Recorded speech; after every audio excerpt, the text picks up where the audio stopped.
Que é isso, hein? Estamos aqui agora em mais um Up Business, evolução a cada estratégia. E todos os dias, todos os podcasts, melhor falando assim, nós estamos aqui com um convidado que vai agregar na vida dos nossos telespectadores, que vão escutar dicas que podem mudar o jogo completamente e mudar a trajetória da vida. Bem-vindo, meu amigo aqui, eu tô conhecendo hoje, né, amigo particular do André, tamo junto, André, bem-vindo, Gabriel. Wesley, muito obrigado pelo convite, é uma honra estar aqui com vocês hoje. Obrigado, meu irmão. Obrigado, André, também pelo convite. Que isso, eu que agradeço, Gabriel. Gabriel que tem uma trajetória aí muito interessante, né, no ramo hospitalar, já trabalha aí na parte de empreendedorismo há 15 anos, então ele tem uma história, assim, fantástica, desde os seus 14 anos de idade. Acredito que ele vem para agregar muito conhecimento aqui para cada um de vocês. Eu tenho 29 anos, mas foi muito estrada de chão até hoje. Então aqui é as caminhonetes guerreiras, né? Pegou muito sol, trabalhou muito. Então vamos começar aqui então. Eu falei com você ali algumas pautas interessantíssimas e a pergunta, vamos começar para o pessoal entender mais ou menos cronologicamente como é que começou. Quando você foi dar o start, você tinha quantos anos e por que você quis dar o start? Por que você falou assim, eu vou trabalhar? Então, na verdade, eu hoje, olhando com a maturidade que eu tenho hoje, eu vi que meu pai nos educou da maneira certa e sempre forçar a ter aquilo que a gente queria através do trabalho, que é uma maneira de dignificar e honrar tudo aquilo que a gente conquista. Então, acho que todo mundo, desde novo, sempre quer ter as coisas. Naquele momento eram alguns objetos materiais, uma bicicleta, uma roupa, um tênis, e a única maneira que eu tinha de conseguir isso, fora datas especiais ou alguma circunstância especial, era trabalhando. Então eu vi que era necessário até para conseguir atingir meus objetivos e meus desejos, começar a trabalhar naquele momento. E foi com 14 anos, trabalhando na parte de limpeza, cuidando também da parte de obras um pouco da empresa também, então fazendo serviços gerais ali para poder começar a minha trajetória profissional. Então você teve um sonho, teve um desejo de uma bicicleta, uma roupa, e aí você chegou no seu pai e falou, pai, eu quero ser isso, eu quero isso. E aí, pelo visto, aí ele não liberou, né? Ele falou, não vou dar esse negócio não, você tem que se virar. E aí você falou para ele, então eu vou me virar, mas como é que foi esse encaixe para ele colocar você dentro do ecossistema dele sem iludibriar? Porque muita coisa acontece assim, às vezes porque é filho do dono, o cara já pega o filho e coloca lá na cadeira e fala pro moleque mandar um monte de coisa, mas não tem experiência. Nós notamos que o seu pai teve prudência e colocou você nos degrauzinhos para vocês seguirem. Como é que foi isso? Na verdade, hoje a gente olha com maturidade, olhando para trás, e até a relação que eu tenho com meu pai hoje é de amizade, inclusive é de admiração e respeito, mas que foi fácil não foi. Então, basicamente, comecei com serviços gerais. Durante essa trajetória aí, posso falar que tivemos diversos conflitos, até pela maturidade, pela operação. A empresa também era muito pequena naquele momento. Então, eu entendo que essa fala, por exemplo, de filho do dono é algo que nunca teve muita representação na trajetória e na gestão do meu pai. Eu acho que até a maneira que ele fez de novo, eu vejo, admiro e respeito olhando com a maturidade que eu tenho hoje para trás, porque foi a maneira correta. Talvez se tivesse feito de uma maneira diferente, com toda certeza eu estaria bem distante da maturidade profissional que eu tenho hoje, porque eu tive a oportunidade de caminhar desde o chão de fábrica, vamos dizer assim, até a operação hoje de gestão da operação de negócio. Você tinha 14 anos. Sim. Você tinha 14 anos. Você não ficou grilado, seu pai botar você na operação básica, não? Pô, meu pai botava nisso, ficou grilado? Ou você agiu natural? Como é que foi? Eu acho que ficar grilado é uma palavra tranquila para o que eu era. Eu era grilado, então era um pouco xerém. Você era tipo o Hulk, brabo toda hora. Estressadinho. Grilado é quem fica às vezes. Eu literalmente era algo intrínseco ali, né? Por que você enxerga hoje que você era uma pessoa grilada? Hoje tá mais calmo? Não, eu entendo que hoje eu peguei... Eu sempre tive muita energia. Acho que o termo até que o pessoal usa é hiperatividade, TDAH, coisas assim que hoje tá na moda de falar. Mas basicamente eu entendo que a diferença de antes para hoje é que eu aloco essa energia, aloco essa garra, essa até raiva, que teve até uma colaboradora que ela tem uma especialização em Le Mans, e ela falou, Gabriel, você tem muita raiva aí dentro, mas você usa hoje da maneira adequada, que é concentrar e alocar, porque a raiva é o sentimento que você mais age. Então, quando você tem o sentimento da raiva e você sabe alocar da maneira correta, você consegue ter muito resultado. Só que naquela época era uma raiva sem maturidade. Então, eu não sei muito explicar o porquê, mas literalmente eu era muito irritado, muito satisfeito com tudo naquele momento. Mas sempre tive muita força de vontade de fazer as coisas também.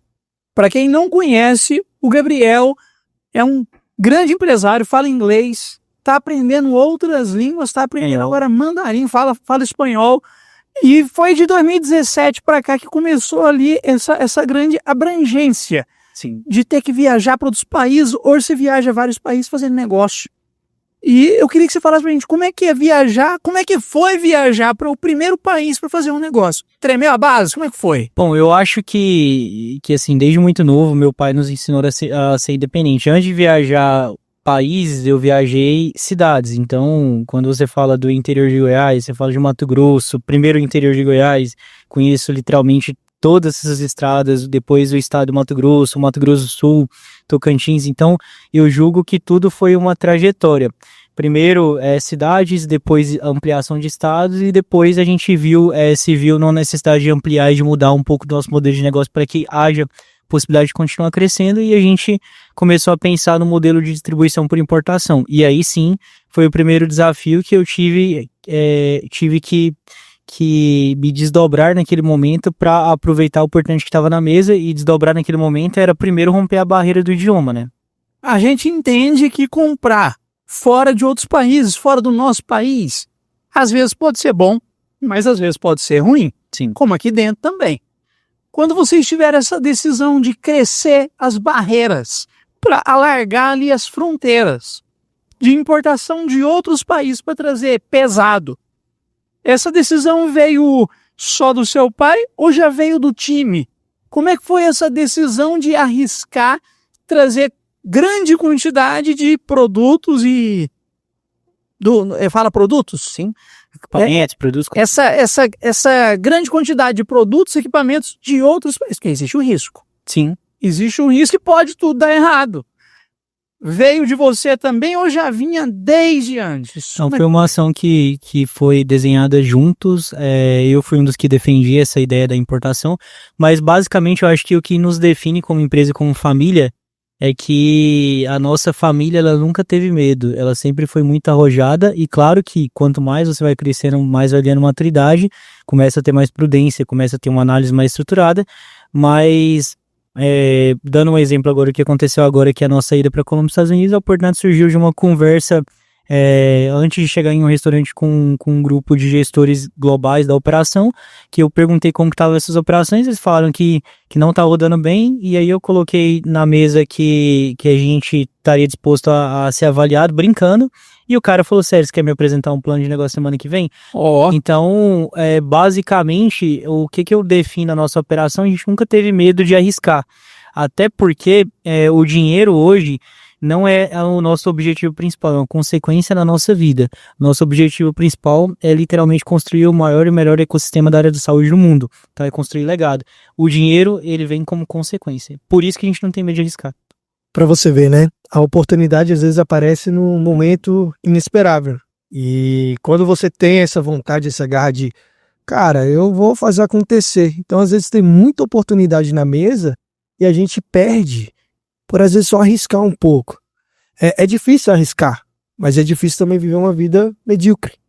Na verdade, eu vejo que a grande palavra aí é que o empresário de sucesso, eu julgo ser um empresário que está construindo um projeto de sucesso, ainda tem muito a melhorar, mas sempre estar com o radar ligado. Então, independente de onde eu tô, o pessoal fala assim, Gabriel, mas toda hora você quer falar de negócio? Sim, porque é claro que você tem que saber diferenciar, e tem mesmo se não tem como abordar temas como negócio. Mas se você vê uma pessoa com potencial, eu sempre estou tentando captar novos colaboradores, captar novos parceiros, captar ações que possam trazer novos projetos, novos ganhos e profundidade, às vezes em melhoria de processo, que às vezes está conversando com uma pessoa do lado que está numa mesa num restaurante que é amigo de um amigo seu, e que ele tem um sistema de gestão de recursos humanos que pode ser incrível e pode resolver um problema de turnover seu. Exemplo.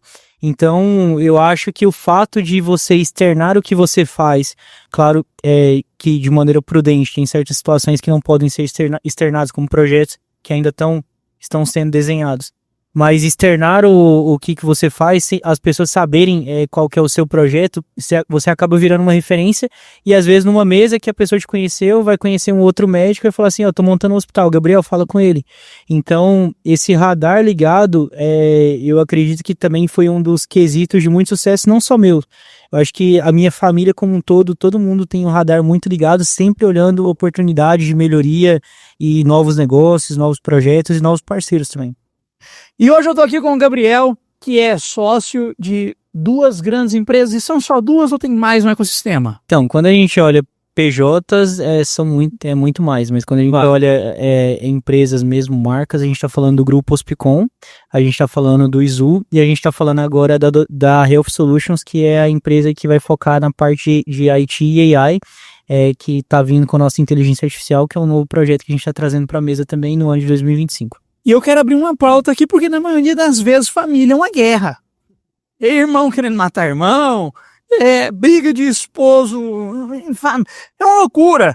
E eu tô vendo aqui que é um projeto, que é um grupo familiar. Sim. Tem muita guerra com os internos ali, ou é controlado? Eu quero que você seja verdadeiro. Eu sou extremamente verdadeiro, não se preocupe com isso. Mas, basicamente, em relação à sua pergunta, de novo, eu vejo que o grande ponto das empresas hoje, muitas empresas lá atrás, quando a gente estava se formando, eu sempre ouvi empresas familiares são frágeis porque tem uma gestão que não é profissional. E empresas multinacionais vinham com uma visão extremamente profissional. Hoje eu entendo que empresas familiares que têm um viés profissional, a gente tem um exemplo que eu basicamente tenho muito orgulho de ver 2 empresas brasileiras, CIMED e AVEG. São 2 empresas familiares e que estão explodindo de vender, explodindo de crescer. A AVEG hoje é uma das empresas que mais forma bilionários, inclusive tem a bilionária mais nova, e são empresas familiares. Por que elas têm sucesso e por que a gente tem várias outras empresas familiares que não têm sucesso e multinacionais que também não têm sucesso. Primeiro, se eu tenho uma multinacional ou uma empresa grande que tem uma gestão profissional e eu tenho uma empresa familiar que também é grande e tem uma gestão profissional, essa empresa vai se destacar. Por quê? Porque essa empresa tem uma tomada de decisão, tem uma unidade muito maior. Essa daqui está vulnerável a perder um diretor, perder um CEO, perder um CIO. Então, basicamente, essas pessoas aqui, elas estão engajadas, essas daqui estão extremamente comprometidas, que é a vida delas, entendeu? Então, retomando o assunto em relação aos conflitos, a gente teve diversos conflitos. Quando isso começou a mudar, quando foi trazido pelo meu pai, que é o Everton, na mesa um projeto de governança corporativa. E a governança corporativa literalmente foi um divisor de águas na nossa vida, porque basicamente, acho que em todo relacionamento, o fato de não haver uma comunicação clara, expectativas, alinhamentos, é o que mais destrói, porque fica no achômetro, eu não gostei disso, eu não gostei daquilo, mas eu quero isso pra minha vida, mas a pessoa não quer. Mas quantas vezes você parou pra sentar e ter uma conversa madura em relação à perspectiva de futuro, de sonhos, de alinhamentos, de comportamentos que são aceitáveis, de valores, de tudo aquilo. Então, a partir do momento que a gente teve uma pessoa externa com maturidade, com know-how, para poder colocar todo mundo na mesa de uma maneira igualitária, porque a partir daquele momento a gente entrou com todo mundo com 25% da operação. Então, hoje somos sócios iguais, mas o meu pai tem o voto de desempate. Então, até nesse ponto eu tenho muito respeito por meu pai, porque poucos pais, eles transitam a operação para os filhos da maneira como ele fez e ainda colocam que se os 3 filhos votarem contra, ele perde a operação. Normalmente eles querem manter o controle. Então, o que ele ganhou com isso? Ele ganhou unidade, porque todo mundo tem que convencer na operação, tem que ter bons argumentos e não adianta gritar mais alto, não adianta apelar, não adianta que falar o que vai sair. E isso eu falo pela minha própria falta de maturidade em diversas vezes. Então eu entendo que a governança corporativa foi a chave do sucesso da nossa operação e além de tudo, pessoas boas, né? Pessoas de valores, porque hoje quando eu olho pro meu irmão, ele é o cara que tem a chave do financeiro. Quando eu olho pra Bárbara, é a pessoa do marketing. Quando eu olho pra minha operação, eu sou o cara de negócio que tem a oportunidade de captar diversos negócios e poderia muito bem estar pensando, se eu não tivesse gratidão e respeito a eles, também poder muito bem estar pensando em novas oportunidades sem eles. Então, assim, tanto eles confiam em mim no investimento de estar fora do país, de estar em reuniões extremamente importantes com pessoas estratégicas, quanto eu confio no Daniel no financeiro. Eu não tenho dúvida que ele cuida ali do financeiro como a melhor pessoa que poderia no grupo cuidar. E eles não têm dúvida que eu sou a pessoa também certa para a parte de negócio. Então hoje na mesa tem muito respeito, tem muita admiração e existe também nesse plano de governança corporativa uma clareza de que eu exerço essa função, eu entrego esse resultado, eu tenho essa remuneração e tenho esse bônus. Como sócio, todo mundo é igual. Agora, como função executiva, cada um tem a função proporcional a seu nível de maturidade e também se o profissional não estiver entregando, como a gente já teve diversas discussões, literalmente há uma pressão muito forte do conselho e se insistir, tá fora. Basicamente, com todo respeito, você continua sentando na mesa de conselho como sócio, mas como operação, se você não for a pessoa mais preparada, você tem que entregar o cargo e pensar no bem da empresa. São 3 pontos aí para vocês anotarem, ó. Governança corporativa, tá? Gestão profissional e a terceira, uma comunicação eficaz e clara. Sem isso, se você quer expandir, você quer crescer, sem isso você não vai para lugar nenhum. Fica de olho, viu? Tem muita gente que tem o desejo de fazer uma empresa familiar. E mesmo com essas dicas técnicas, eles têm dificuldades. Qual que é o segredo interno, além da parte técnica, para pessoas que têm um desejo de fazer uma empresa familiar bem-sucedida? Qual que é o segredo, além das técnicas, para uma empresa familiar se dar bem? Fala pra gente. Acho que primeiro o alinhamento entre os sócios, o respeito na mesa é algo básico e o que eu vejo hoje que é o nosso maior segredo é estar trazendo pessoas boas, inclusive o meu sucesso nos últimos anos é trazer pessoas melhores do que eu para exercer as funções que antes eu exercia e deixar elas trabalharem. Então, basicamente, eu entendo que o segredo de qualquer empresa, independente de ser familiar ou não, é trazer joias para a empresa e deixar elas brilharem de uma maneira que você dê espaço e dê um plano de crescimento para cada uma delas. Hoje, eu entendo que fazer negócios é a parte mais fácil que eu tenho hoje dentro dos meus objetivos e das minhas missões. A parte mais difícil é trazer pessoas boas, desenvolver elas e direcionar para um caminho que a gente tenha um alinhamento. Porque muitas dessas pessoas boas, elas ainda não conseguem enxergar o horizonte de 5, de 10 anos. Então, quando você traz na mesa, você mostra o projeto, você tem gente realmente engajada e comprometida com sangue no olho, você consegue extrair o melhor dela. E aí é onde faz a diferença. Legal. Vamos falar agora de futebol. Vamos falar de futebol. Quem é que tá sofrendo? Quem é que tá ganhando? Como é que tá o nosso futebol, André? Fala pra mim. Rapaz, o Goiânia não sei não, hein? Ah? O trem tá feio, viu? O que é que tá acontecendo? O trem tá feio. Agora a gente teve um movimento de anjo. O que que tá acontecendo com o nosso futebol? Então, eu não sei o que tá acontecendo, mas eu sei que agora o Vila Nova tá parecendo aos Picon, né? Literalmente, os concorrentes não estão aguentando a gente.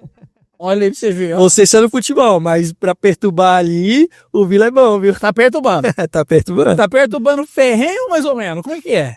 Eu acho que tranquilamente aí nos próximos anos a Série A, Libertadores, Boca Juniors aí pode esperar tranquilamente que o Vila vai arrebentar. Você vê que a visão dele é de águia, né? Sempre longe. Lá na frente. Tem essa não. Pra jogar uma bolinha, você acredita que é melhor jogar bola ou fazer caminhada? Jogar bola, claro. Por quê?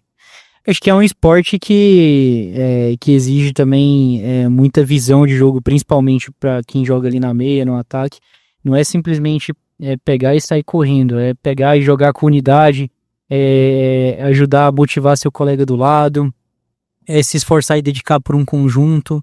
E de maneira geral também, o futebol hoje na minha visão, um dos esportes que você consegue também se desenvolver de maneira geral. Futebol e natação, né?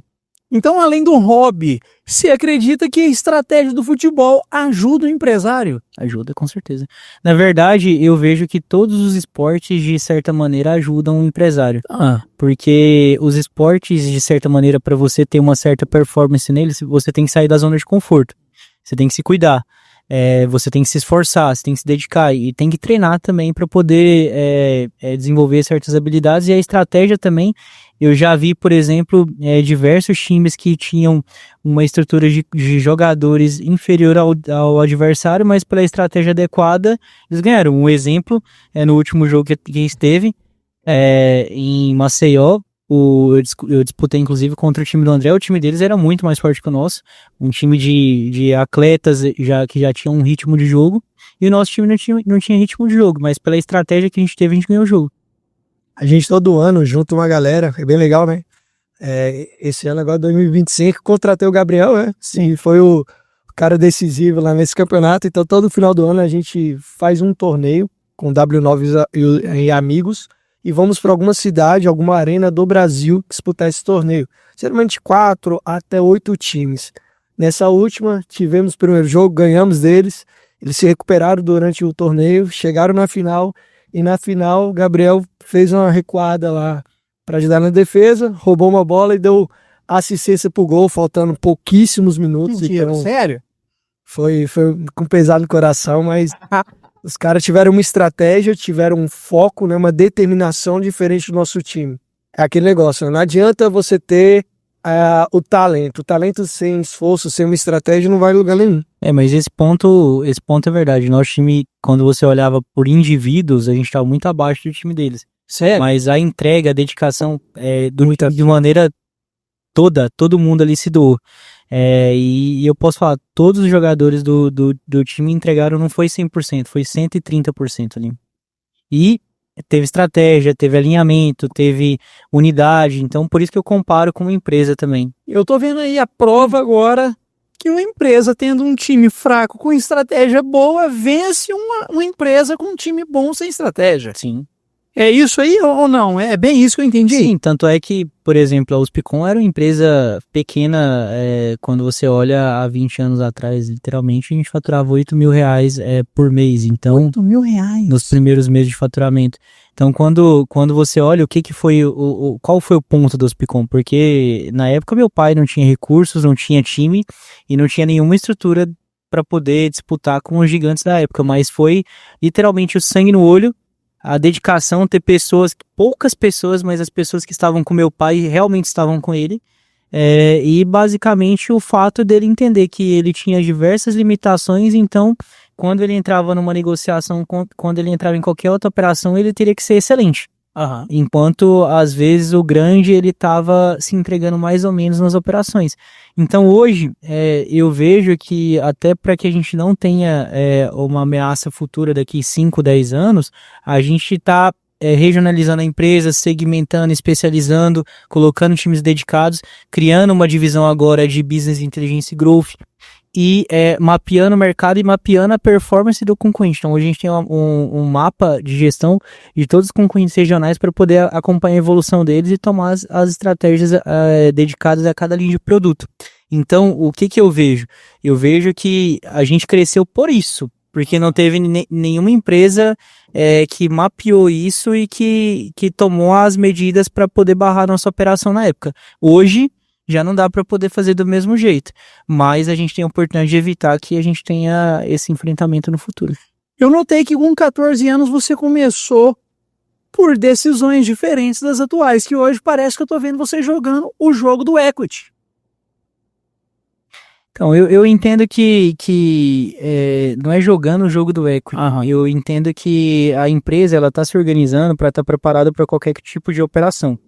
Então, quando a gente fala de fundos de investimento, de bolsa, tudo isso são coisas que a gente avaliaria, mas não é nosso radar, não é nosso objetivo. A gente entende que como família a gente tem unidade, a gente tem espaço para crescer e a gente consegue hoje resolver através de outras soluções financeiras.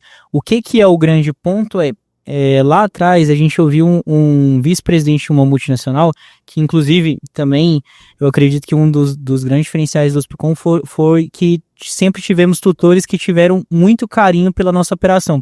Então, pessoas de altíssimo nível que a gente não teria acesso, que acabaram se conectando, virando amigos e cuidaram da gente no sentido de dar conselhos, de dar direção. Até boa parte da minha formação eu atribuo a esses tutores e esses conselheiros que a gente teve. E aí, neste momento, a gente teve um jantar com esse vice-presidente dessa empresa e ele falou que a empresa boa é a empresa que está preparada para poder ser vendida a qualquer momento. E não necessariamente ela precisa ser vendida, mas a empresa que está preparada para ser vendida é a empresa que está organizada, que sabe os números, sabe o custo, sabe o faturamento, tem projeção, tem uma análise preditiva, tem uma estrutura organizada, tem uma sustentabilidade de negócio. Então eu entendo que o que a gente está fazendo hoje não é por uma questão de venda, porque não está no nosso radar essa operação. Claro que a gente sempre ouve todas as oportunidades, mas não é a nossa visão, porque a família está muito engajada com o projeto. Mas, de certa maneira, quando a gente fala, por exemplo, certificação de compliance, quando a gente fala BPFD, quando a gente fala ISO, quando a gente fala diversas auditoria financeira, balanço chancelado que a gente teve agora também, tudo isso são documentações que são necessárias, por exemplo, para um equity ou para um IPO. Mas a gente entende que com isso a gente está trazendo cada vez mais chancelas para o mercado, que é a Hospicom, uma empresa segura e sustentável. Até porque quando a gente olha hoje o mercado... Aqui, tá avisando o IPO?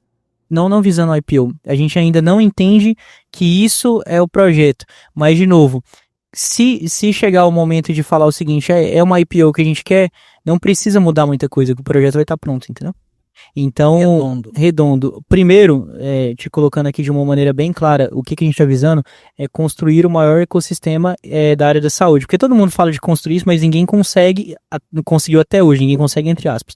Ninguém conseguiu até hoje. Todo mundo, quando a gente olha, tem multinacionais que são especialistas em alguns segmentos. Eu sou especialista em cirurgia robótica, em ressonância, em ultrassom, em ventilador pulmonar, em cirurgia, em ortopedia. Então, a Hospicom ela tá tentando não, vou mudar a palavra que eu não tento. Eu tô trabalhando para construir esse ecossistema e ser líder em toda essa solução e no futuro ser um ecossistema que provém a solução total.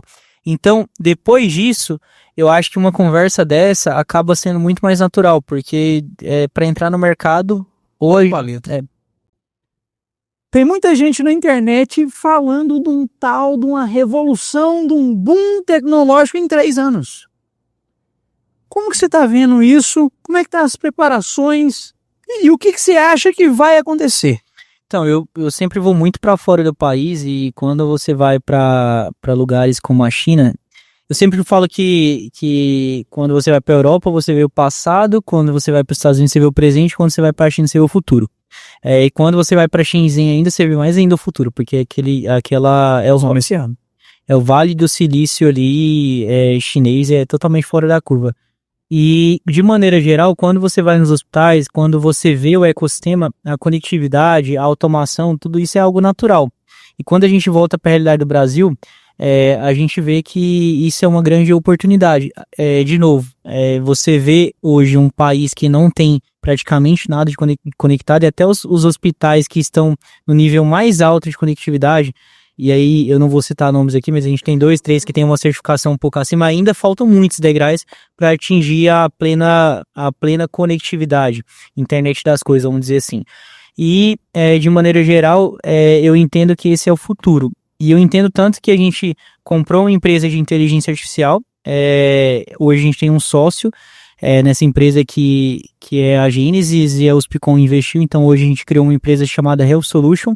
Essa empresa Health Solution está lançando para o mercado agora a Doutora Mia. A Doutora Mia, ela tem um projeto de fazer todo o suporte à decisão clínica, análise e medicina preditiva junto aos médicos, porque o que acontece hoje? Hoje a gente vê diversos residentes sendo formados e às vezes o nível de conhecimento ainda é muito distante e quando você vê um grande centro, um professor, um formador de opinião. Então a gente entende que a IA ela vai ajudar muito a equilibrar esse balanço de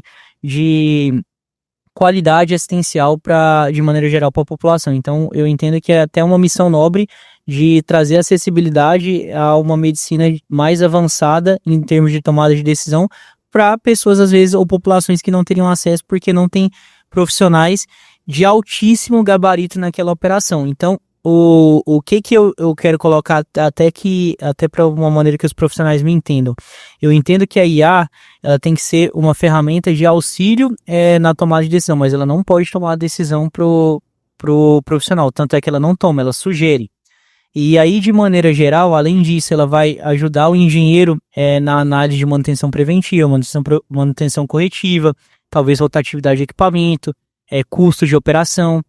A gente está trazendo uma linha de infraestrutura também, que é a Huawei, que o Hospicom também assumiu a parceria, que literalmente é uma das maiores empresas do mundo hoje de infraestrutura, e eu tive particularmente na fábrica, que é algo de outro mundo. E a doutora Mia vai conectar com a infraestrutura também para poder comandar tudo isso. E quando a gente olha essa operação toda, eu não só entendo como a gente já contratou toda uma unidade de negócio para isso, a gente já assumiu parcerias, a gente já investiu numa empresa de inteligência artificial, e eu entendo que isso é o futuro. Então agora a missão de construir o ecossistema e conectar esse ecossistema, não é só construir o ecossistema, é conectar também, porque a gente entende que a conectividade vai trazer melhores decisões, vai trazer mais eficiência, vai trazer uma série de benefícios à população de maneira geral. E a gente vai trazer acessibilidade também, porque vai reduzir custo. Então eu tô vendo aqui você falar da doutora Mia. Sim. Né? A doutora Mia mesmo. Doutora Mia. A doutora Mia parece que eu vejo ela muito perto e agora de auxílios em várias situações, em cirurgias para tomada de decisão e até mesmo no manusear. Vai rolar isso aí ou tá longe? Não, a doutora Mia ela não vai conseguir manusear nada. Ela vai conseguir ler todos os dados, fazer a combinação. E, por exemplo, você tem um plantão e vai transitar para outro plantão. Normalmente é um desgaste muito grande que o médico plantonista tem que entrar, ler todas as operações, até para poder fazer boletim também. Teoricamente, a doutora Mia vai automatizar muito isso. Então, o médico que está trocando de plantão, ele pode pedir para a doutora Mia fazer um reporte detalhado, abreviado, da maneira como ele preferir de cada paciente, dependendo da gravidade, e transitar a informação com extrema clareza e de uma maneira fidedigna e eficaz, porque ela teve acesso a todas as operações. Só para explicar, a doutora Mia, a gente agora conectou ela à central de monitorização, que puxa o ventilador pulmonar, o monitor e a bomba de infusão. Então, você imagina um profissional que às vezes ele está tendo um retrato que ele chegou num leito 7 e está vendo um paciente, e ele tem um retrato, a saturação do paciente caiu para 93, a pressão está alta. Então ele tem retratos pontuais e sim, consegue tomar decisões. Mas a doutora Mia, ela está vendo a tendência. Então ela tem histórico, e a questão do reporte dela e a sugestão que ela dá, porque ela não toma nenhuma decisão, ela sugere algumas possíveis soluções para aquele caso, ela é muito fidedigna, porque ela primeiro é tratada com crivos de orientações de documentações médicas. Então a gente pega toda a base científica para poder colocar dentro da doutora Mia, para ela utilizar junto com a base de histórico de dados do equipamento e aí sim sugerir. Então o profissional que entender o quanto isso vai ajudar, ele vai começar a tomar decisões cada vez mais eficazes. Assim como a gente tem o ChatGPT, e você consegue ser muito mais produtivo. Já viu aquele ditado assim, se te der um limão, faça limonada? Exatamente, né? Revolução, a gente teve várias coisas na história de revoluções e tudo mais. Isso acontece, né? A gente tem um avanço tecnológico. Agora, o que vai mudar o jogo é o quê? Vai acontecer coisas e você vai fazer o quê com isso? Você vai se antecipar para transformar aquilo em negócio? Lembra no começo? A oportunidade está na mesa. E aí, você vai deixar essa oportunidade passar? Só para explicar também, a doutora Mia vai ser o primeiro produto internacional do Hospicom. Então, a gente já tem um bom relacionamento com grandes distribuidores na Europa, Estados Unidos, na África, e a gente já vai fazer base, expansão rápida. Porque como a gente está falando de uma inteligência artificial, teoricamente a gente não tem uma limitação, a gente só vai ter que entender a regulação de cada país, mas a América Latina já tem diversos países que literalmente é só colocar a solução na mesa que já roda sem uma burocracia. O Brasil, na verdade, é um dos países mais burocráticos nesses termos. Então vai ser o primeiro projeto da Hospicom de expansão mundial. eu quero compartilhar um negócio aqui com vocês que eu tô muito empolgado. Há 2 dias nasceu a Valentina. A Valentina é uma personal style que nós contratamos para Liberdade. E ela vai estar dentro dos provadores e a gente já começou a fazer teste nela hoje no WhatsApp. Olha aí. Você vai tirar uma foto sua e vai mandar pelo WhatsApp. Isso aí já está funcionando agora. Ela vai ler a foto, vai falar o seu tamanho, vai falar o que você deve vestir nas ocasiões que você deve vestir. Ela vai dar sugestões de tom de pele, como é que você tem que fazer. E nós pegamos um personal style e estamos colocando dentro da loja. Sim. E aí vai ter um monitor dentro do provador que vai visualizar você e você não vai precisar de vestir a roupa. Você vai mostrar a roupa, vai estar filmando e ela vai pegar a roupa, colocar em você, você vai ver na televisão. Se você gostar, você experimenta e sente. Sim. Cara, eu tô muito empolgado com a Valentina. Você tá desentendendo. Eu tô me sentindo um Tony Stark dentro da Liberdade. Eu tô falando sério.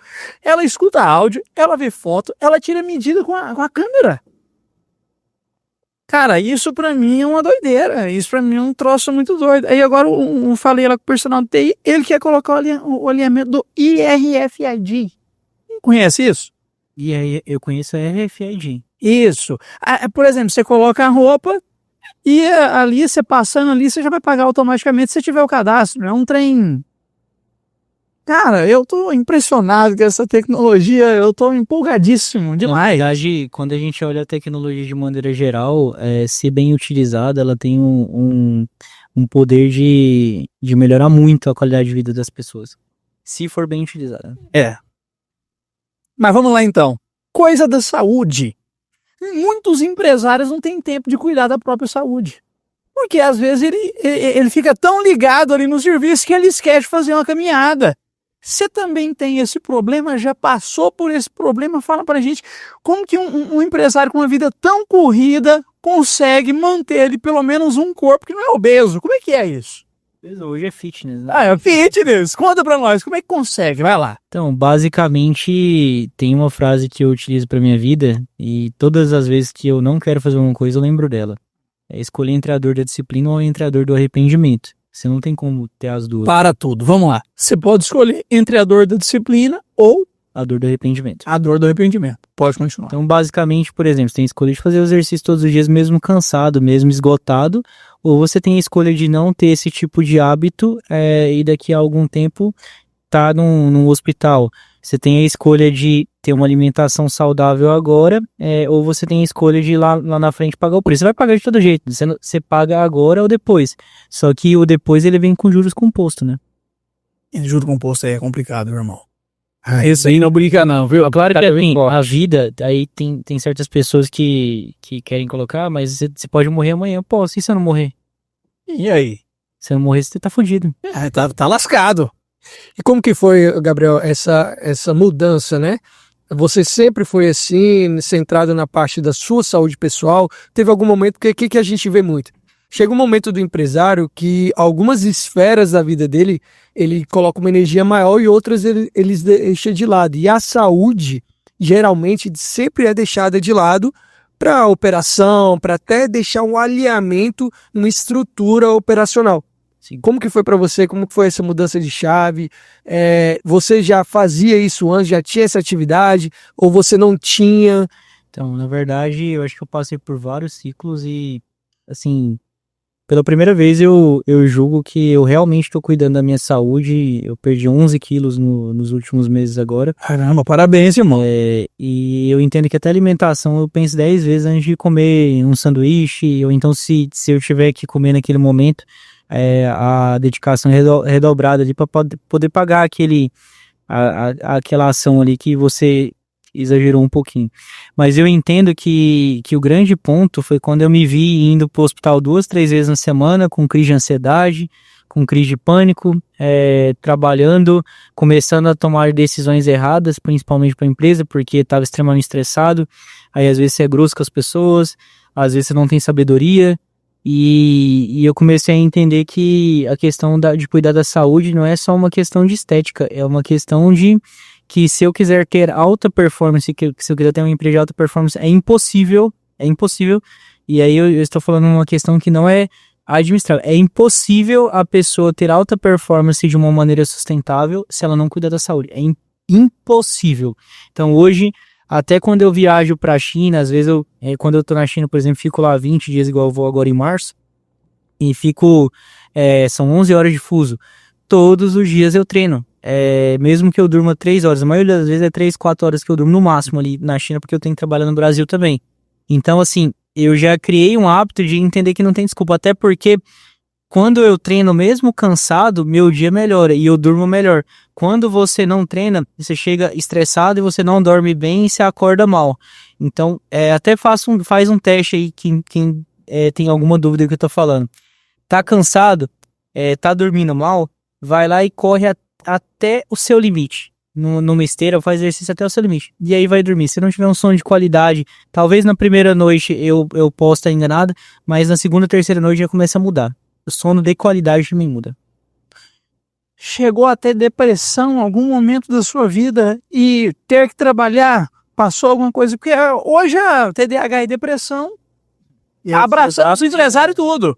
Chegou a passar por um desses dois momentos aí? Então, eu não diria que a palavra é depressão, mas eu diria que quando você tem uma rotina extremamente estressante, você não cuida da saúde, e na minha visão, eu acho que até o trabalho foi algo muito importante para mim, para me conectar com pessoas de alto nível, que eu tenho e tive como referência, e a maturidade e a inteligência emocional vão subindo, porque o que é o ponto? Eu sempre fui muito rápido para construir as coisas. Tudo que eu coloco a mão, eu me dedico muito. Literalmente, eu dou a vida para poder fazer aquilo dar certo. Só que da maneira errada, quando você não tem controle sobre a energia que você está alocando, quando você não tem inteligência emocional, do mesmo jeito que eu construía rápido, eu destruía. Entendi. Então, basicamente, eu chegava num nível de esgotamento e destruía, jogava tudo fora. Então, até na empresa, muitos dos conflitos que a gente teve na empresa antes disso foi por falta de inteligência emocional. Então, a nossa trajetória foi uma trajetória que hoje eu falo que as etapas são importantes ser vividas, porque sempre eu olhava para o futuro muito distante. E hoje eu trabalho, mas olhando para o futuro, só que vivendo o presente. Uhum. Então hoje eu vou para a China, eu tenho diversos amigos, eu saio para jantar com eles, saio para poder tomar uma cerveja, saio para conversar sobre projetos, porque eu acho que o grande diferencial que eu tenho na minha vida é porque eu trabalho com o que eu amo. Além do restaurante japonês também que a gente tem em família. Então, quando você trabalha com o que você ama, é fácil sentar na mesa e discutir. Porque até quando você tá tomando uma cerveja, você tá fazendo algo que você gosta. Sim. Inteligência emocional. Quando que você virou a chave e falou, preciso disso? Quando eu me vi, se eu não me engano, foi com 18 para 19 anos, eu me vi construindo muitas coisas rápido e destruindo na mesma velocidade. Uhum. E chegou um ano, na virada de ano, que eu sempre desenho meus objetivos e coloco no papel. E aí chegou um ano que eu coloquei que eu queria parar de ter essa instabilidade, porque eu não tinha controle. Se eu ficava muito puto, eu jogava tudo fora, eu não esperava para poder falar alguma coisa, não tinha sabedoria para esperar o momento, esfriar a cabeça. E por isso eu já perdi muitas oportunidades. Se eu não tivesse tido esses problemas, mas se eu não tivesse, é sempre o supositório. Eu estaria muito na frente, mas também, se eu não tivesse tido, eu acho que eu não teria amadurecido tanto para chegar com a cabeça que eu tenho hoje. Então eu entendo que as etapas foram importantes, mas eu com a cabeça que eu tenho hoje, se eu tivesse começado a trabalhar lá atrás, a gente já estaria 10 anos à frente. Caramba, hein? Isso tudo por causa da inteligência emocional. Inteligência emocional. Legal. Porque quando é comunicação, desde muito novo, eu sempre fui muito bom em conectar com as pessoas. E não por forçar, eu acho que eu conecto de uma maneira natural mesmo. Vocês três são irmãos de sangue? Sim, sim. Tenho Mesma mãe? mesma mãe e mesmo pai. Minha mãe e meu pai hoje são separados, né? Mas a gente tem um outro irmãozinho que chama Pedro. E aí a gente tem uma madrasta também, que é Renato, que é uma pessoa fantástica também. Mas hoje a gente tem mais um irmãozinho, que inclusive é custoso pra caramba. Legal, isso é benção. É o poderoso chefinho. É? Que dali é custoso. Caramba. Vamos lá, hoje tá com 29 anos. Tem previsão aí agora pra arrumar companheiro ou vai continuar solteiro? Então, eu... Só lembrando, o cara é rico, abençoado, inteligente e novo. E fitness. E aí? Então, eu entendo que o momento de vida que eu tô hoje, eu tô focando muito no meu desenvolvimento pessoal. Eu não tô fechando as portas para isso. Mas, sabe quando você muda a sua perspectiva de parar de procurar e deixar acontecer naturalmente na sua vida? Então, hoje eu tenho essa visão. Se for para acontecer, que seja algo natural. Eu entendo que eu tenho diversos desafios, igual agora eu vou ficar fevereiro praticamente inteiro fora, março também, e é difícil administrar tudo isso. Então, acima de tudo, eu acho que ao longo desse tempo eu ganhei algumas sabedorias através de conversa com as pessoas e experiências também, que hoje eu selecionaria a pessoa para estar comigo muito mais por valores e por visão de futuro. Então, como que eu diria? Eu entendo que eu só vou realmente virar essa chavinha se realmente for algo que eu acredito que vai ser pra vida, então. Legal. Fora isso, eu tenho um projeto muito, muito pesado pra trabalhar. E até a pessoa que estaria do lado também tem que entender, né? Uma companheira pra ficar do seu lado, pra entender que você viaja mês sim, mês não pra fora do país. É fácil não, acho. Ela tem que ter uma compreensão e um E equilíbrio. vai precisar da inteligência emocional, né? Não, ela vai precisar da inteligência emocional extrema, Então, e aí é o ponto. Onde está? né? Falar que é tranquilo, mas é tranquilo até viajar um mês, né? É. E aí depois voltar, ficar 2 dias em Goiânia e viajar mais um mês. Bora falar de carro? Eu notei que o seu carro é todo tecnológico, né?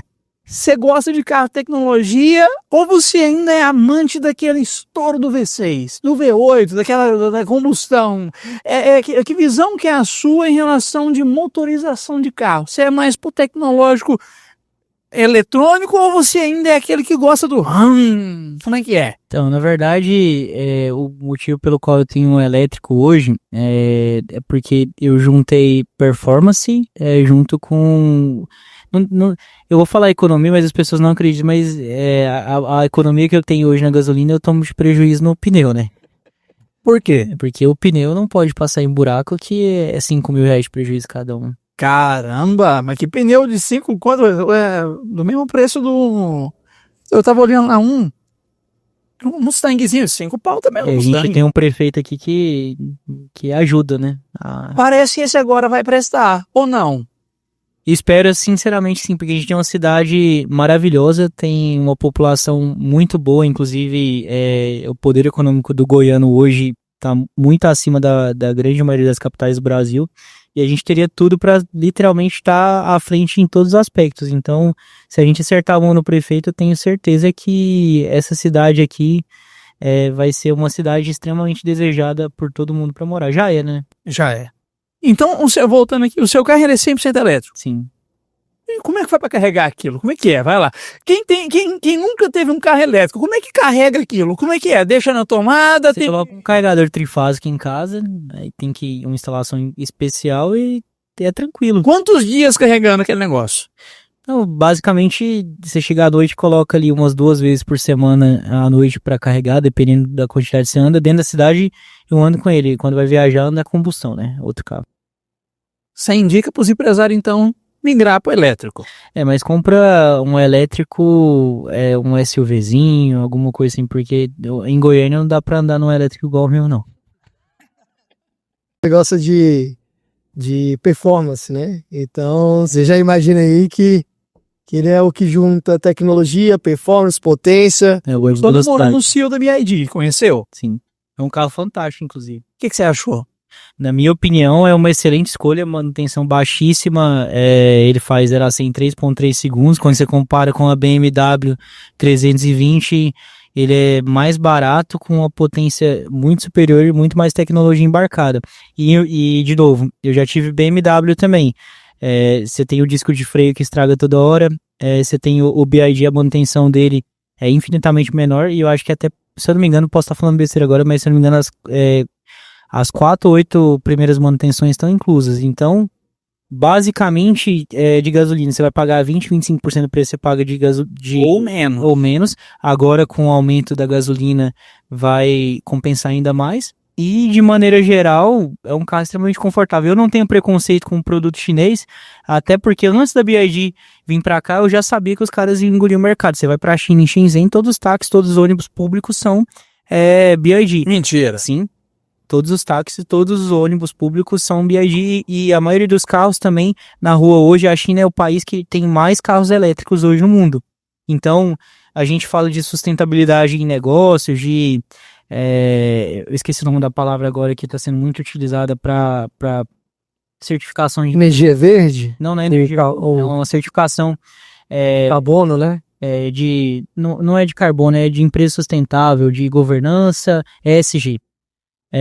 Quando você olha uma governança ESG, a China é o país que mais investe em energia sustentável, energia solar, é o maior fornecedor do mundo, e carro elétrico é o maior fornecedor e consumidor do mundo.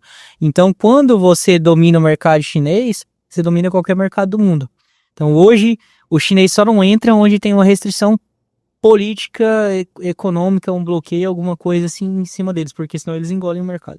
E falando agora de ramificações chinesas e japonesas, da onde veio a ideia do Izu? Como é que surgiu o Izu? Como é que tá o andamento do Izu? O Izu, pra quem não conhece, é o quê? Fala pra gente o que é o Izu, vai lá. O Izu é o melhor restaurante japonês de Goiânia e futuramente o melhor do Brasil. Olha aí pra você ver, rapaz. Quantas unidades hoje?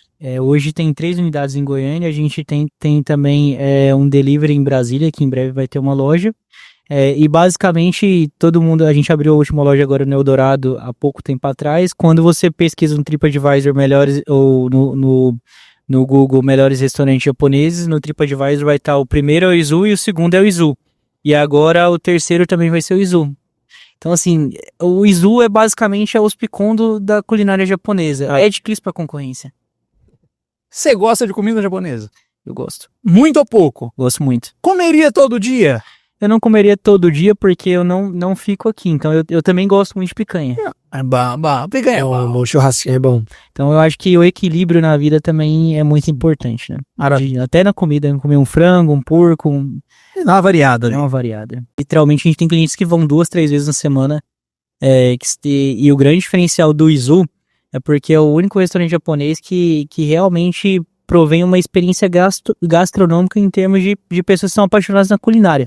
Porque a pessoa pode comer hoje lagosta, pode comer atum, pode comer até wagyu agora, caranguejo, pata de caranguejo. Então, literalmente é um restaurante que se você quiser chegar lá e comer só camarão, você vai comer só camarão. E as peças são unitárias. Tem sobremesa inclusa no rodízio, são várias sobremesas, tem a parte de bebida. Assim como o Ospicon, ele também está construindo tendência. Então a gente vê que depois que o Izu veio e criou esse movimento, por exemplo, do tablet, que evita de toda hora se levantar a mão, porque eu não sei se você já foi em restaurante japonês anteriormente a questão do Izu, mas basicamente as pessoas sempre levantavam a mão, ou então quando você pedia um festival ou rodízio, o restaurante que escolhia as peças e servia, depois você podia pedir reposição. Então, basicamente, existe um mix, mas nem todas as peças o cliente gosta. O Izu, já a nossa proposta é como que você quiser, quanto você quiser. E com a variedade que você quiser, porque literalmente o cardápio do Izu é o mais completo hoje, talvez até do Brasil. Então é personalizado, né? Sim. Você tem um cardápio personalizado para você comer de tudo, né? Então, você tem lula, você tem caranguejo, você tem a parte de lagosta, você tem até carne vermelha para poder comer lá. Sim. Aquela pessoa que está talvez começando ainda tem aquele, né, aquela resistência também. Mas tem lamen, mas acima de tudo, o que eu vejo mesmo que é o grande diferencial é que o Izu, quando você vai para a proposta nossa é pegar o cliente que realmente ama comida japonesa. Então, tem restaurantes que eles são focados ali num programa instagramável, com um prato, com fumaça, com tudo isso para sair. A nossa proposta é, quem realmente ama comida japonesa e fala assim, é a minha comida preferida, o Izu é o melhor lugar. Porque a pessoa vai ali realmente para poder saborear, deliciar e se esbaldar na melhor comida japonesa de Goiânia. Então, o diferencial hoje é esse. A experiência mesmo da culinária, né? A culinária japonesa e, acima de tudo, a questão da liberdade do cliente de comer o que quiser, quando quiser, quantas vezes quiser. Maravilha. Gabriel, lá atrás, no começo hoje do podcast, você colocou um ponto bem interessante, que foi o começo da Hospicom, onde ele faturava ali seus 8 mil e tudo mais por mês. Hoje vocês têm uma operação gigante, considerada aí uma da, se não já, né, a maior empresa no ramo no Brasil, você deixou aqui 2 pontos de expansões agora para fora do país. Os países são... Colômbia e Estados Unidos. A gente tá, inclusive, eu tô indo para Bogotá agora no sábado, para visitar o escritório que a gente tá fechando agora. Já temos 5 colaboradores na Colômbia e temos mais algumas posições em aberto. Legal. E nos Estados Unidos vai ser em São Francisco, na Califórnia. A gente vai iniciar o início da abertura da empresa a partir de abril.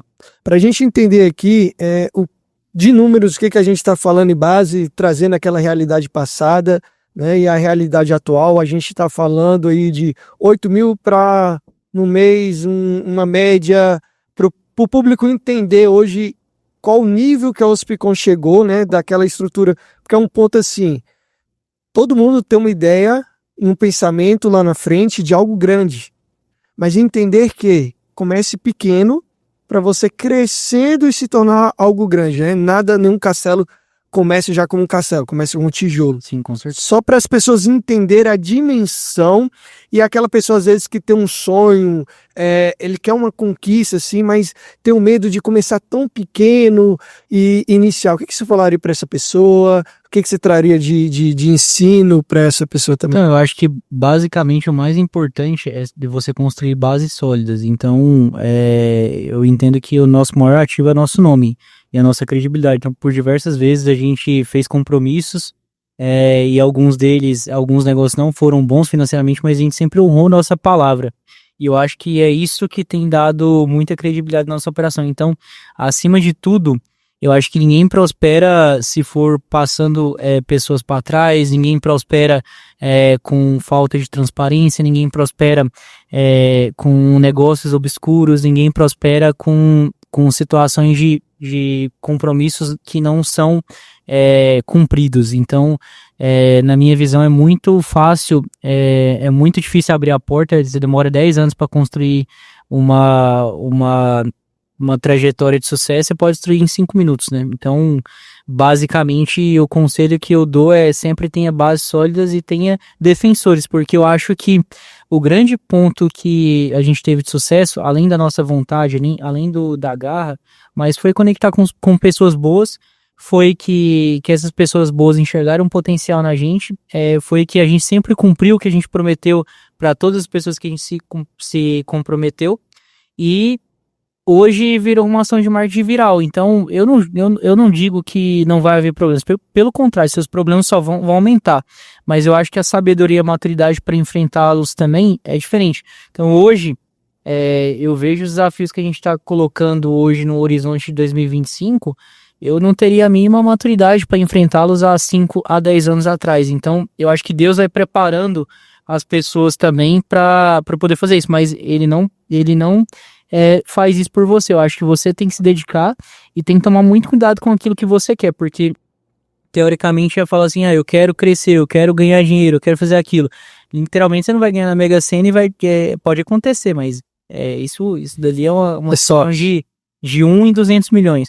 Mas basicamente a grande questão é que você vai ter talvez uma jornada de desafiadora, e a grande questão é que as pessoas muitas das vezes, nos desafios e nas dificuldades, elas enxergam desmotivação, enxergam desistência. E aí é onde você tem que começar a olhar para esse aspecto e começar a enxergar oportunidades. Mesmo no dia que você tomar uma facada nas costas, você tem que olhar aquilo como uma oportunidade de às vezes, estar tirando uma pessoa da sua vida e estar aprendendo a ter sabedoria para poder fazer a leitura de certos comportamentos. Então, até a pergunta que o colega falou, mas, Gabriel, hoje você tá solteiro, vai procurar uma namorada e tudo mais. A minha visão hoje é me tornar uma pessoa boa, evoluir e desenvolver. E ao longo dessa trajetória, eu tenho certeza que naturalmente acontece. Então, por consequência, você tem que ter sabedoria também para poder entender quem está do seu lado e ler muito bem o ambiente. Porque eu acho que você está no ambiente errado também, você não consegue prosperar. Então eu acho que um dos diferenciais que eu tenho hoje, quando eu falei do radar ligado, é que quando eu tô na mesa, todos os momentos eu tô lendo certos comportamentos e às vezes eu tô falando, cara, esse cara aqui tem potencial. Ontem, por exemplo, o pneu furou e aí eu... Já foi essa história desse pneu aí tá complicada, é isso que ele comentou, né, aí é outro prejuízo. E aí eu parei na frente da borracharia ali no Pedovic, eu tinha que parar rápido, né? E aí tinha um cara, três caras no espetinho, né? E aí, que era do lado. E aí eu cheguei, arrumei meu pneu, depois estacionei e fui com o meu espetinho lá. Aí os caras falaram, pô, que carro, hein? Deixa eu dar uma olhada. Eu fui lá, abri o carro, deixei eles olharem e tudo mais. E aí do nada, eu falei, não, senta aqui do nosso lado. E aí comecei a me conectar com eles, né? E aí o cara chegou e ele trabalha com a parte de operador mesmo, é um salário básico. E aí ele começou a me falar do carro. Cara, eu conhecia tudo.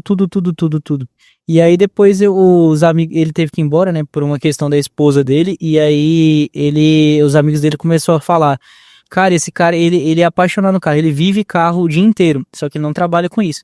E aí, o que eu até falei pros amigos dele lá, peguei o telefone dele, falei, fala pra ele falar comigo que eu vou conectar ele com o dono de uma loja de carro importado. Porque, de novo, o cara que quer vender carro, que é um amigo meu inclusive, o cara que vai comprar um carro importado não, um carro de luxo, um carro de alta performance, teoricamente é uma compra emocional, porque muitas vezes se você olhar o financeiro é burrice. Você vai pagar um IPVA altíssimo, você vai pagar um custo de manutenção altíssimo, então quem olha de maneira racional vai falar assim, mas isso não faz o menor sentido, mas quem olha de maneira emocional é uma conquista, uma realização. Então, assim, o cara trabalha para poder ter aquela realização e é um momento dele se retribuir tudo aquilo. Só que até nesse momento, se tiver um vendedor adequado, vendendo o sonho, que tenha brilho nos olhos, que tenha paixão, o cara encanta. Porque aquele momento daquela compra é total rapport e total encantamento. Porque se o cara não sentir que ele vai entrar naquele carro e ele vai, sei lá, ter um ganho de satisfação, de sabedoria, de reconhecimento, não sei, cada um tá buscando uma coisa. Basicamente, ele pode desistir do carro. Então, é só um exemplo que, às vezes, você estando com o radar ligado, você enxerga o potencial nas pessoas e você consegue se conectar. Ele mandou mensagem também e a gente provavelmente vai evoluir nesse sentido. Oh, que legal. E mais interessante também, não é só muitas vezes radar para ver potencial nas pessoas, mas você também entender suas habilidades, né? Porque às vezes tem habilidades suas, que é um hobby, alguma coisa do tipo, que você não enxerga como oportunidade de estar fazendo negócio. Então esse cara, por exemplo, se você estivesse numa loja para comprar o carro, esse seria o cara ideal para poder te vender. Sim. Porque ele sabia do toque do carro, sabia de cada detalhe que agregaria ali para você e faria você sonhar cada vez mais dessa conquista. Sim. Então muitas das vezes a gente tem qualidades, habilidades que não vemos, né? E às vezes a gente precisa de um toque de um amigo, numa conversa, num espetinho, numa conversa de lado, para poder enxergar esse potencial e dali fazer uma Sim, progressão, né? Maravilha. Gabriel, um ponto bem interessante é que a gente vê muitas das vezes filhos assumindo os impérios, a empresa dos pais, e, né, o herdeiro. E muitas das vezes o que a gente mais vê é que o cara assumiu aqui, é herdeiro e logo depois a empresa caiu, faliu, fechou. Você junto com seus irmãos tiveram uma caminhada diferente, né? Me fala aí qual foi o ano que você assumiu como diretor na Hospicom, você saiu para a operação comercial, o quanto que a Hospicom cresceu nesse tempo, não somente na sua maturidade, etc., porque eu acho isso muito interessante nessa sua jornada, porque diferente de a maioria, vamos dizer assim, que pega algum império e desmorona, você acrescentou, né? Você multiplicou isso. Como que foi ter essa visão? Como que foi entender que você seria um multiplicador para todo esse ecossistema que vocês vivem hoje? Na verdade, eu vou só corrigir, não sou eu.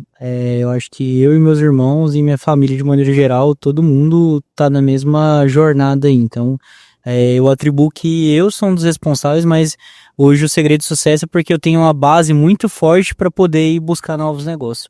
Agora, de maneira geral, acho que foi acontecendo de maneira natural, não foi planejado, não foi analisado da maneira como você está falando, foi simplesmente feito. Foi feito com muito carinho, muita dedicação, muito amor. Então, quando eu falo do Hospicom, literalmente eu brigo por essa empresa, falo que a gente vai dominar o mundo, falo que a gente vai caçar todo mundo. E basicamente quem me conhece desde moleque, eu tenho essa mesma garra e paixão pelo projeto. Então,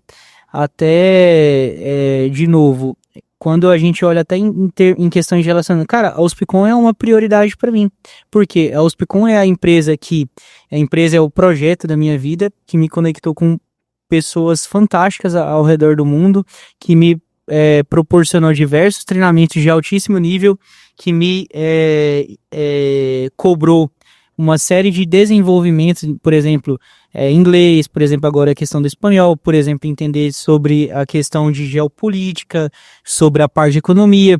Então, eu entendo que é um projeto que sempre vai ter prioridade, porque eu entendo que a maneira que eu tenho é de sempre buscar evoluir, porque quando você não tem uma ferramenta que você é pressionado a sair da sua zona de conforto todas as horas, por exemplo, você falou de vender a empresa. Hoje, se vender essa empresa, eu vou fazer o quê? Vou ficar na praia uma semana, eu não dou conta de ficar 4 dias na praia. Doido. Eu já fico doido. Então, de novo, eu acho até que eu adoeço se eu ficar... Eu também sou assim. Os outros falam disso, mas eu gosto de trabalhar, eu amo trabalhar. Não, mas você tem que tirar uma semana pra descansar. Se eu tirar uma semana pra desligar da empresa, eu acho que eu dou uma AVC, irmão. Porque fica doido. Não, aquilo ali é a vida. É porque, na verdade, eu acho que para o empresário de maneira geral, a empresa é o projeto de vida. Então eu vejo que até a construção do meu legado como pessoa física está muito envolvido com a Hospicom e com o Izu. Porque o meu sucesso também hoje é o sucesso de 240 colaboradores com mais 40 que estão sendo contratados, fora os da Colômbia e fora os Estados Unidos. Então hoje eu não tenho o direito de me comprometer mais ou menos. Eu não tenho direito. Esse não pode. Eu não tenho direito de não bater a meta, por exemplo. São 240 famílias. Da Hospicom. Do Izu também. Do Izu é o dobro. Aí você tá falando de 500 no total. 500 famílias. Ele não cuida de 500 pessoas. Ele tem uma responsabilidade de 500 famílias. Tá doido. É muita gente. É muita gente. Tem que aprender. No dia que a gente achar que a gente é literalmente o melhor, que não precisa de ninguém, é o início da nossa queda. Até lá que eu não quero estar vivo para poder acontecer isso com os Hospicom, porque eu entendo que todos os dias tem que cobrar humildade, atitude de dono, garra do time, que é o sangue no olho, que são os nossos valores, honestidade, respeito e principalmente o valor da melhoria contínua. Até lá, os valores do Hospicom serão extremamente preservados, porque todo mundo ali mas eu fiz um trabalho bom. Foi extraordinário? Não foi. No dia que foi extraordinário, você vai descobrir que pode fazer ainda melhor. A gente tem esse nível de pressão no grupo. Então, o time de desenvolvimento do Hospicom, eles vão lá agora colocar a inteligência artificial para poder integrar com o nosso CRM. Então, o vendedor vai colocar lá, ele vai mandar uma mensagem, faz uma proposta, tal, ou então ele pode falar e vai fazer. Aí eu falei, mas eu quero mais isso. Mas isso é legal, cara, interessa, legal. Eu sei que vocês são bons, mas, de novo, eu não tô discutindo isso, eu tô discutindo que a gente tem que ser o melhor do mundo. Então não tem espaço para poder ficar satisfeito. Foi ótimo, parabéns, vamos pro próximo. Gabriel, você falou algo bem interessante, que você falou que atribui seu sucesso a alguns mentores, algumas pessoas que você conectou. E teve um momento de virada de chave que você conectou com esse vice-presidente de uma certa empresa, né, uma determinada empresa, que fez mudar totalmente o jogo, né? O Up Business, ele foi criado, a evolução a cada estratégia, para fazer também conexões de pessoas, exatamente. Fala um pouco para o nosso público, para o ouvinte, o que diferencia essa conexão, o que ela traz de benefício também. Eu acho que a grande questão é porque você economiza muito tempo na sua trajetória. A grande maioria dos empresários já passaram por diversos desafios. Hoje, por exemplo, eu entendo que o meu maior desafio é pessoas, mas no começo, muita gente fala de propósito, né? Mas não adianta falar de propósito e não tá pagando em sua conta. Então, assim, para você ter propósito, você já tem que ter estruturado sua operação e tá começando a discutir isso, tá discutindo cultura forte. Mas antes de cultura forte, tem que fazer rodar. Se você fizer uma avaliação de pesquisa de clima, quando você tá lá não dando conta de pagar as contas, tem que fazer rodar, cara, não tem ninguém que te julga. Então, o que eu vejo? Às vezes, empresários que passaram por toda essa trajetória, eles podem ajudar com sabedoria e com direções que vão fazer você economizar muito tempo, entendeu? E hoje nós recebemos aqui Gabriel, um baita do empresário, jovem demais, não tem 30 anos, é fitness, gosta de carro, elétrico, viaja. Tá cheiroso, né? Tá cheiroso. Aí vai por questão de cada Tá cheiroso? Eu não cheirei. Não sei, também não cheirei não. Bonito, deve estar cheiroso, deve passar nem seu perfuminho, né? Obrigado pelo carinho, obrigado pela atenção. Para nós é uma honra muito grande saber um pouco mais da sua operação e um pouco mais da sua vida íntima. O Up Business está aqui na função de ajudar pessoas que têm um sonho, pessoas que têm um desejo de abrir um negócio e têm dúvida. E, às vezes, um papo desse aqui pode mudar a vida das pessoas que estão vendo a gente. Com certeza. Tópicos maravilhosos que eu gostei aqui foi família, gestão interna, proatividade, inteligência emocional, interatividade, rompendo as barreiras da cidade, do estado, do país, da cultura. Para mim foi fantástico. Obrigado pelo carinho. Espero que vocês tenham gostado. Obrigado, André, mais uma vez. O André é meu sócio, meu amigo. E eu tô me sentindo honrado hoje bater um papo num cara de um pedigree tão alto quanto o seu. Obrigado pelo carinho, viu? Ele tá valorizando demais. Na verdade é essa. Não é toda hora que você tromba um cara na rua do pedigree. Se alguns resultados que você teve. Uai, eu não tô sendo moderno. Eu tô sendo verdadeiro. Obrigado. Uai, é verdadeiro. A gente tem que bater verdadeiro. Tá tudo certo. Não é isso. Mas basicamente eu acho que a gente, o grande ponto é sempre estar buscando a melhoria contínua. Eu acho que esse talvez seja o maior diferencial que fez a gente chegar até hoje. É a sede de melhorar sempre. É isso aí. Gabriel, eu quero te agradecer o Wesley também por esse episódio. Estivemos com o Gabriel Alencar, né? Diretor, sócio do Grupo Hospicom, Izu. Galera, se você ainda não conhece o Izu, tá? Aproveita, porque é casado, já leva a mulher, já leva a família, vai pra lá. O restaurante é excelente. Eu falo que eu era o louco do churrasco e aprendi a comer japa no Izu e hoje eu sou um amante também da comida japonesa. Gabriel, quero te agradecer, tá? Meu amigo, pessoal também. Já tive uma trajetória também profissional junto com a empresa Hospicom. Aprendi muito lá dentro, né, em estrutura de empresa, como que funciona, etc. Quero te agradecer a todos esses momentos, a todos esses anos e te deixar um grande abraço aí. Obrigado pela sua presença, meu amigo. Obrigado e sempre é uma honra estar aqui com vocês e estamos sempre abertos aí a compartilhar o que for necessário. Um abraço. Tamo junto, Gabriel. Valeu.